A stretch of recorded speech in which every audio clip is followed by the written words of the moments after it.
और फिर एक बार मेरे वीडियो में आपका स्वागत करता हूं। जैसे कि जो बोरी मुसलमान होते हैं वो मोदी को सपोर्ट क्यों करते हैं। अब पहले तो मुझे समझ में नहीं आया कि ये लोग क्यों सपोर्ट करते हैं, क्या इनकी विचारधारा है। बाकी के लोग तो हमेशा नफ़रत भरी बातें करते हैं, लेकिन ये बोरी समुदाय जो एक समुदाय है वो वोहरा बोलते हैं। वोहरा अगर आप गूगल में डालोगे बोरी या वोहरा, वो इतना पसंद क्यों करते हैं।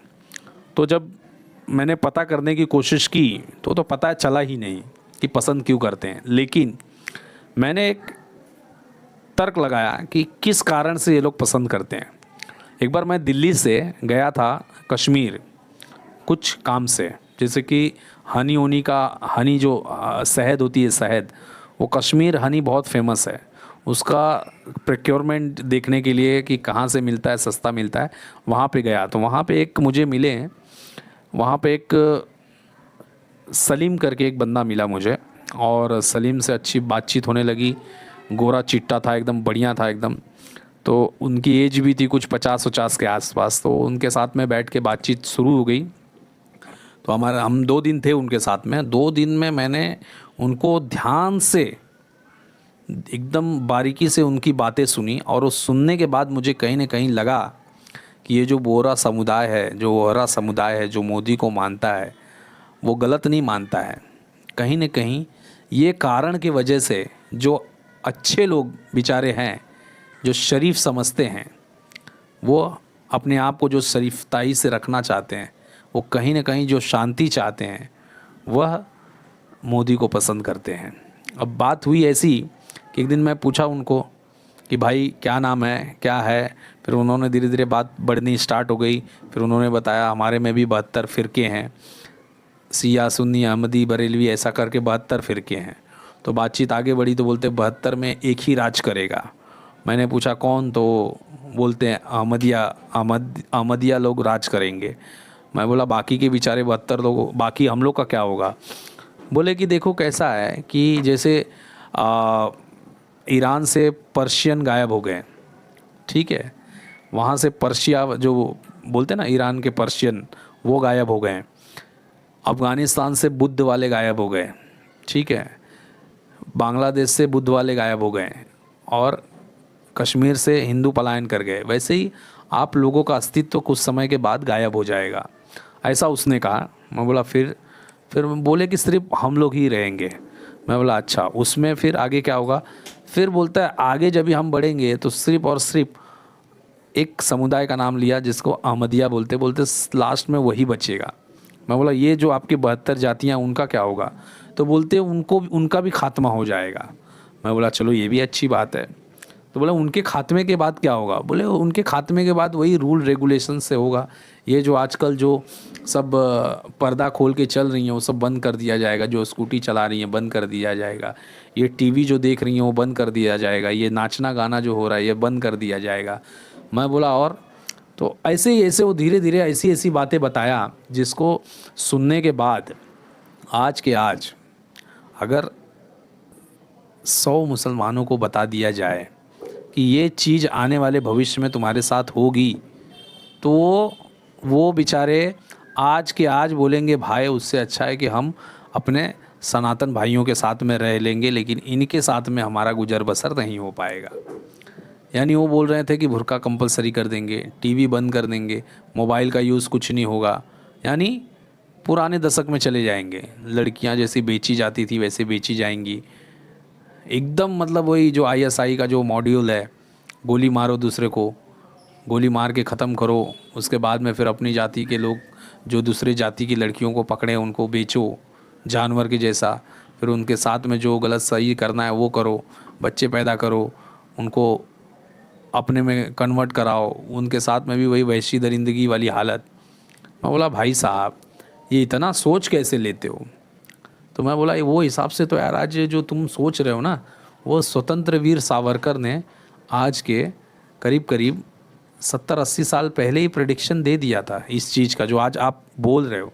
मैंने उसको बोला कि जो आप प्रेडिक्शन दे रहे हो ना, जो आप बता रहे हो कि ये सब होगा, सिर्फ अहमदिया बचेंगे, लास्ट में सबको मारा जाएगा, ख़त्म कर दिया जाएगा, वो अहमदियों में भी फिर आदमियों का शासन रहेगा, औरतों को एकदम बकरी गाय के जैसा रखेंगे। तो मतलब जो उसने बताया सेंटेंस, जो उसने बारीकी बताई, मैं बोला ये सावरकर जी पहले ही बता के चले गए हैं कि पहली बात उन्होंने यही बोला, पहले तो इनका एकजुट होकर संघर्ष करो, इनको सुधारने की कोशिश करो, अगर ये नहीं सुधरे तो कोई टेंशन लेने की बात नहीं है, ये आपस में लड़ मर के ख़त्म हो जाएंगे। और ये हो रहा है, देखो जहाँ पे इराक है, ठीक है, जहाँ पे तालिबान है, जहाँ पे इराक है, तालिबान है, यमन है, वहाँ देखिए ना गैंगबाजी चलती है, एक दूसरे को मार रहे हैं, एक दूसरे को ख़त्म कर रहे हैं, कुछ ज़िंदगी नहीं है। एक हिसाब से लिटरली बोला जाए तो ज़िंदगी झाट है, समझ रहे हो ना, कुछ ज़िंदगी नहीं है।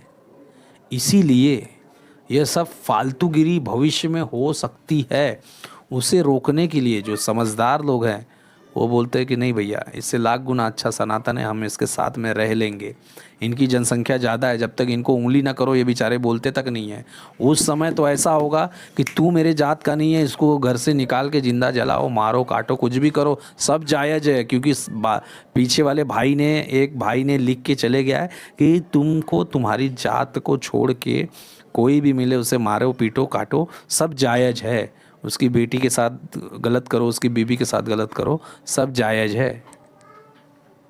तो जब ये सब जानने के बाद शायद ही कोई बेवकूफ़ होगा जो मोदी को सपोर्ट नहीं करेगा या आरएसएस को सपोर्ट नहीं करेगा। अब सोच के देखिए, हिंदू तो ठीक है, एक सर्टन टाइम में, मान लीजिए एक एग्ज़ाम्पल, आज पाकिस्तान में शिया सुन्नी हैं, अहमदिया हैं, 3-4 लोग हैं, वहाँ पे 22% हिंदू से घट के 8% पे आ गए।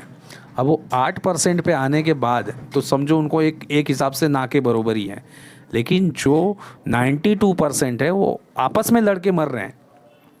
ना साइंस है, ना विज्ञान है, ना एजुकेशन है, कोई बड़ी चीज़ नहीं है, बस भीख मांग मांग के बाहर देश से, सऊदी अरेबिया से, यमन से, कतर से, एक इस्लामिक राष्ट्र के वजह से भीख मांग मांग के परमाणु बम बना लिए हैं। उसके बाद कुछ औकात नहीं है। और आए दिन आप डाल के देखिए, शिया इन पाकिस्तान, आए दिन उनकी मस्जिदें उड़ा दी जाती, क्या वो मुसलमान नहीं है? अहमदिया इन पाकिस्तान, आए दिन उनको मारा पीटा जाता है, कत्ल किया जाता है, क्या वो नहीं है? एक दूसरे में लड़ाई चालू है। इसीलिए यही डर के वजह से समझदार लोग सोचते कि नहीं भाई, अगर कहीं ना कहीं हम लोग हावी पड़ेंगे तो ज़िंदगी नरक हो जाएगी।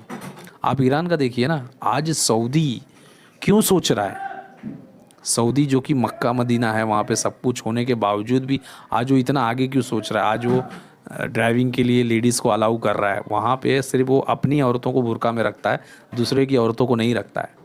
क्यों? क्योंकि उसको पता है कि अति होगी ना, अति यानी कोई भी चीज़ की जाति, उसको अति बोलते हैं, यार अधिक हो गया ये।